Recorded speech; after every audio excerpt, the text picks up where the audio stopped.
His name is Bernie, which is fitting because he starts fires for some of the tests he conducts. Bernie, what was that? It looks so dangerous. Don't worry, Jack. It's all very safe. It's a controlled test. I'm testing smoke detectors. Bernie, that is so cool. That seems like a very important test for consumers, huh? It's incredibly important. These are devices that have to work. It's not like a toaster. Your life may depend on this thing actually detecting smoke. One couple who knows this all too well are the Bermans in California. It was really loud and I was totally confused to what was going on, and I didn't even smell smoke initially. Tracy did smell the smoke, but it took me all the way until I saw fire to realize there was a fire. I was in shock and terrified. My girls were closer to the fire than we were, so if the smoke detector had not gone off, it would have been a very different story. Did you know that there's two different types of fire? No, I thought there was only one. Now, there's the open flame and smoky, smoldering fires. And so there's different types of detectors. Oh, that's so interesting. Yeah, so you want to see how we test it? Yeah, I'd love to. Come on in. All right. This is a special room where we test anything that detects particles in air. And it has its own ventilation system so that I don't disturb the rest of the building when I create smoke. Got it. So I've noticed you have two smoke detectors here. What's the difference between them? Photoelectric and ionization. So the photoelectric detector uses light. Light is passed through a chamber. As smoke enters the chamber, it reduces the amount of light that goes through the chamber, and that detector will alarm when that happens. The photoelectric detector is great at detecting the large particles from a smoky fire, and it's less prone to false alarms from something like burnt toast. So it's better to have that near the kitchen. An ionization detector detects the small particles that come off of a fast flaming fire. They're not as good at a smoky fire. But you don't want to mount these near your kitchen or bathroom so that you don't get false alarms. So this detects smoky fires, this detects flaming fires. Oh, I see. Now, is there one detector that combines both? It's called a dual sensor detector. And that's what we recommend because you never know what kind of fire you're gonna have in your home. Bernie, can we do another test? Absolutely. So what we're gonna do is fill up this chimney with shredded paper. I shred 10 sheets of paper. That way I get a consistent fire so that I'm testing them under the same conditions every time. All right, all done. Now, the final step before we do this test. Yeah.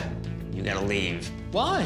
It's a dangerous test. I don't wanna have any possibility of hurting you. I understand. Okay, I've got a timer going, timing the alarm.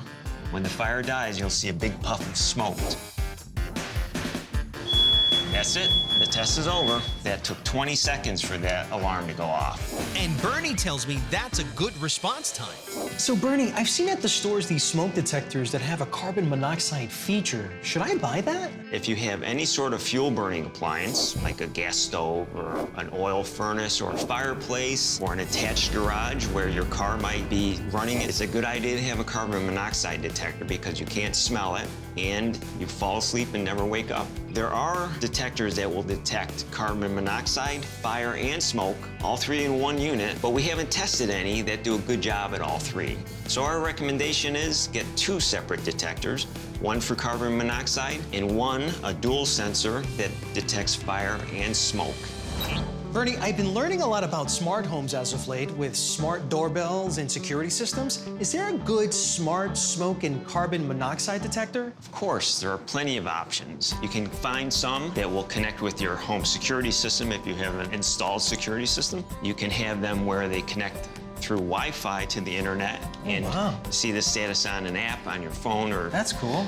And there are also smart listeners that will detect the sound that your existing smoke alarms will make when they go off that will notify you. Are there any privacy concerns when it comes to smart smoke detectors? As with any smart internet-connected device, you definitely want to have a strong password. You want to update whatever app you're using with it, and you want to update the device's firmware as well. Okay, so where should I put a smoke detector in my own home?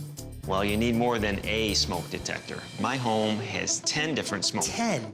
That's right. You need to have a smoke detector in every bedroom, in the hallway outside the bedroom, on every level of your home, including a finished attic if you have that, in the living room, in the utility room, in your basement, and near an attached garage.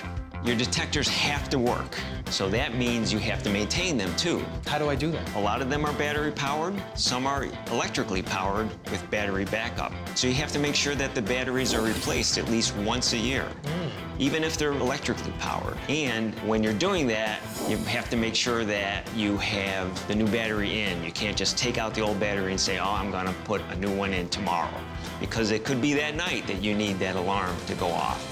But what if a fire happens right in front of your eyes? You don't need a smoke detector, you need a fire extinguisher.